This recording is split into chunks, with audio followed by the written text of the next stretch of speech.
So guys, so naka-duty ulit tayo. Pakainin natin si Pilay doon. Bigyan natin siya ng pansit. So itong pansit na to ay masarap. Pero si Pilay,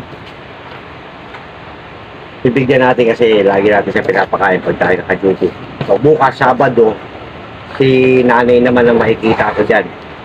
Kahit wala ako, si nanay, pinapakain niya si Pilay.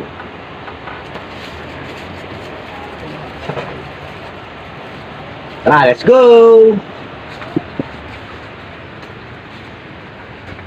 Okay, tara, let's go. May dala na rin tayong tubig. Ano?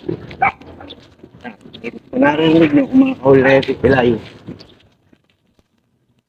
Kasi tayo, mahilig tayo magkapot. Sunny! Sunny!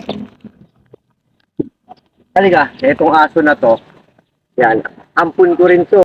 Oh, yan o, Sunny. Ampun ko rin yan. Yan yung asong mga nawawala. Dito na tumitira. Pag nandito ako talagang masalay ang mga yan. So, dito si Pilay sa pesto niya. Pakain natin. Pilay! Ayan o. Makikita nyo. Makakahul si Pilay. Tubig. Tubig o. Kahul lang yan si Pilay, pero kailangan kasi ng tubig na.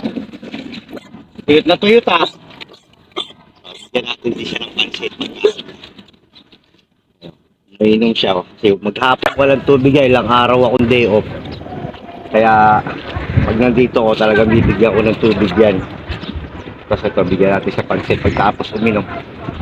Kaya sa mga follower ko dyan, sa nakapanood ng video, sa link na to, pwede magpadala ng GCash para sa food o dog food para suporta ito ay pala. Ito abandon puppy to, maliit pa dati. Niwala nung amo. Niwala siya na may-ari. So dalawa dapat yan, namatay yung isa doon. Siya na lang yung pinapakain natin. Dati dalawa yung pinapakain natin lagi. Pag tayo naka-duty. Oh, nauhaw oh. Tay, uhaw na uhaw ka.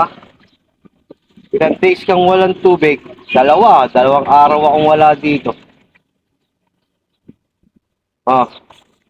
Lagyan yung pagkain sa Pilay. So, kain ka muna ng pansit. Yan oh. Sarap yan, pansit.